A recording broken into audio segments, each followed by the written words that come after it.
Are you ready to end this? And I'm not talking about suicide. Nope. But, well, I guess we'll find something here. Oh, hello, ladies. Now, let me get the proper toys out for you. And would you... where's the healing stuff? Oh, thank you.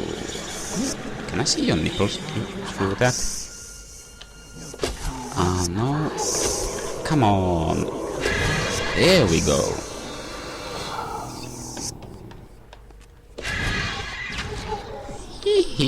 And I was hit by a rapidly flying body part. How terribly rude of you. Okay, now would you kindly get down onto the floor so I can stick my hard long shaft into you. Like this. Okay.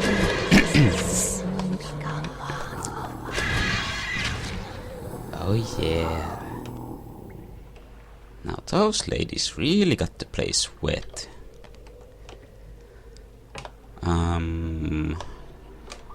Okay. So let's delve into the about these large chests, and we can't do anything about them. Wait. I see someone hiding behind the middle table tapestry. There's feet, and there seems to be damn it. Now I forgot the word. Well, you can see breath coming out from there. Please let me go. I'll do anything. Just let me live. Did you taste the Count's blood? I don't know. Did you taste his blood? I don't know what you mean. Very well. I won't hurt you. I'll take you back to Falkenberg. Falkenberg? Yes. Your home. I'm not from Falkenberg. The mayor? What do you know of the man in this portrait? I've never seen him before. Stranger, what are you doing? I'm about to kill you. Are you out of your mind? How many times do I have to tell you that being half-vampire doesn't make me evil? You sound like you're back to normal now. Almost. I feel like I've been kicked in the head. My ears are ringing. I had to fight off the Count's influence, and it wasn't easy. I vaguely remember talking to him, but it's all a blur. He drove his own will into my mind and controlled me like a puppet. I've never had my mind taken over like that before. He was extremely powerful. Not powerful enough. It's ironic that you saved me, considering our past. We have no past. Try as you might, you can't forget everything. I can. If you say so. Shall we be off? It looks like we've managed to save at least one of the village's daughters. What's your name? Notja. Come with us. Your parents in Falkenberg will be delighted to see you. I'm not so sure about that. She's not from Falkenberg. In fact, I don't think anything the mayor told us was the truth. Look at this portrait. The mayor of Falkenberg? I think he's held other titles in the past. I knew it. I thought the scent of vampires was too strong in that town. I assumed that the Count and his minions had left the... Please. Huh. It makes perfect sense now. What makes perfect sense? The mayor is the true lord of this castle. The Count was his son. The old vampire and his retainers must have been banished to Falkenberg, exiled from his own kingdom and herded with werewolves. The crazy man we met outside the village wasn't escaping from just the sentinels. He was escaping from the townsfolk themselves. They are vampires, and he was meant to be their food. An entire town of vampires held captive by the Count? Why didn't he just kill them all? I don't know. Perhaps I can explain. You made a huge mistake in showing yourself, now that I know who you are. Clever girl, this one. I thought she might have been a Dampier when she first came into the village. I thought for sure she would detect us, but she never put the clues together. So, I was right. The Count was your son. Yes, that insolent bastard. Now that you've killed him, my people and I can return home to this castle. Stranger, put your guns away. You know I have no sense of humor. I'm not joking, stranger. You'd be wise to do as your friend says. I have no friends. Then you would be wise to make her one. The reason my son did not kill me was because he did not know how to properly utilize the Yatki. Until I revealed its secret to him, he knew he could not kill me. But I would not give up that secret easily. The Yatki. Yes, now that it's back in my control, things can return to normal around here. My son managed to separate me from the Yatki long enough to overpower me. I've spent the past 100 years waiting for the misused power of this stone to destroy him. Thank you for accelerating the process. My followers and I have tried to reclaim the castle by force on a number of occasions. You might have seen the aftermath of those attempts littering the forest and this castle. And beyond my son's resistance, the werewolves of the forest interfered with our attempts as well. There were times when 3 separate forces met in those accursed woods. You've proven yourself quite capable. If you weren't a mere human, I'd ask you to join me. As it is, I would be honored if this lady were to join my ranks.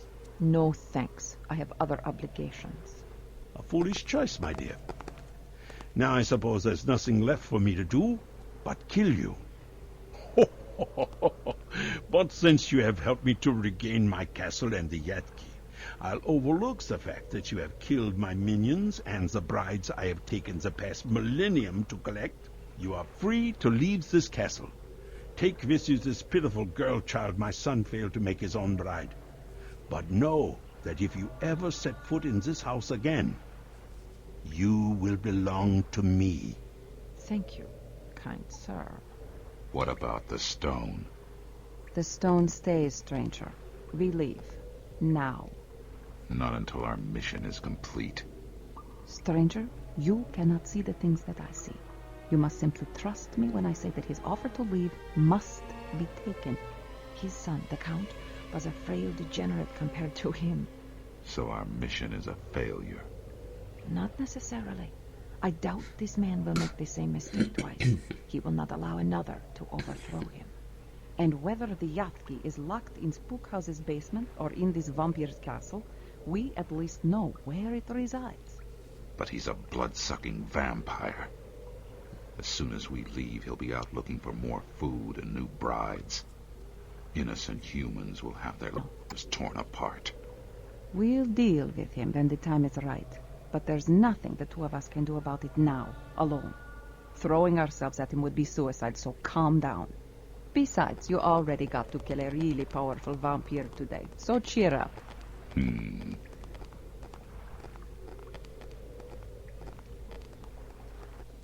What a twist! And again, actually a mission ending screen, which I guess you don't see. Well, it says the total mission time was 2.5 hours and total body count 191. And also that Yatki thing is another connection to Blood Rain game. Let's see, as I recall, it revolves around an artifact called the Yatki Gufoil or something like that, which is there revealed to be the petrified heart of a demon, as I recall. But now we'll just have to start the next chapter. The next chapter, 3 years after the previous one, I think. Okay. What's the situation? A sheriff in Red Eye, Texas called in a strange request to the authorities in Chanford. The police in Chanford took it as a request for medical assistance, supposedly due to an outbreak of some unknown skin illness. Chanford sent a couple of doctors expecting to find some kind of minor skin fungus or similar malady. We, on the other hand, suspect that the sheriff's references to zombies and monsters weren't the hysterical ramblings of a small-town police officer. The Chanford doctors failed to report back after spending a day in the small town, so we're sending in our own doctors. Scat Dazzle is already in Red Eye. He'll meet us at the train station. Why so nervous? I fear that we may be in grave danger. It's our job to be in grave danger. I think someone is following me. Who? I don't know. That's what frightens me. Normally I can feel the thoughts of anyone who focuses on me, but so far none of the people on this train have expressed any sort of hostility toward me, even in their thoughts. But I can feel the anger aimed at me.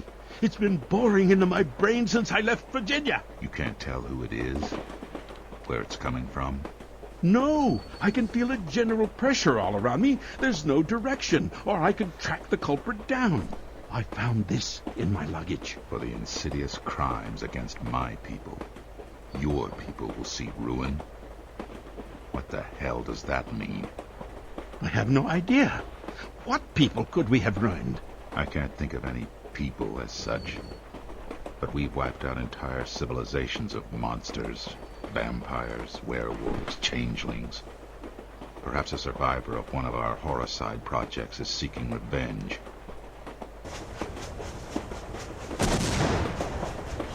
Something's wrong. We're going too fast. Oh, no. I can feel him. He's close. He's close. The one who's been following me. Oh, my God, Stranger. It's...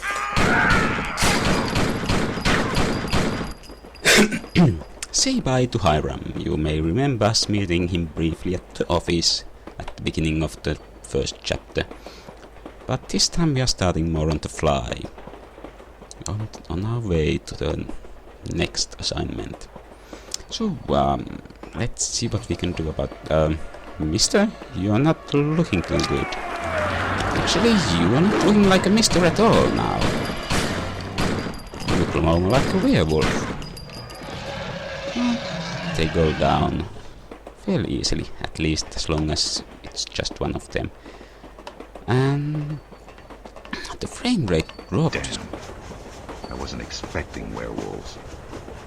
If Hiram acts as extravagantly as usual, I bet I can find more appropriate weapons in his baggage.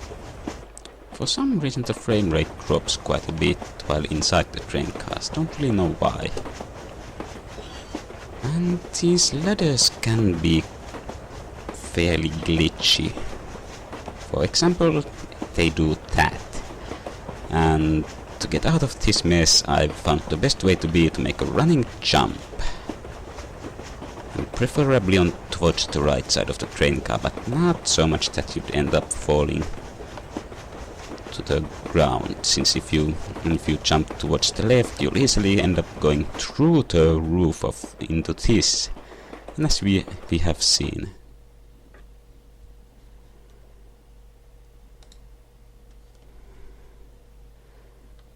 Okay, as we have seen, the stranger tends to have something of her knees made of glass. It takes quite a bit of damage from even small falls. This is Hiram's trunk. Damn, it's locked. And I'll bet Hiram has the key with him. So, next time we'll continue the quest for luggage. Nope, you can't shoot that open.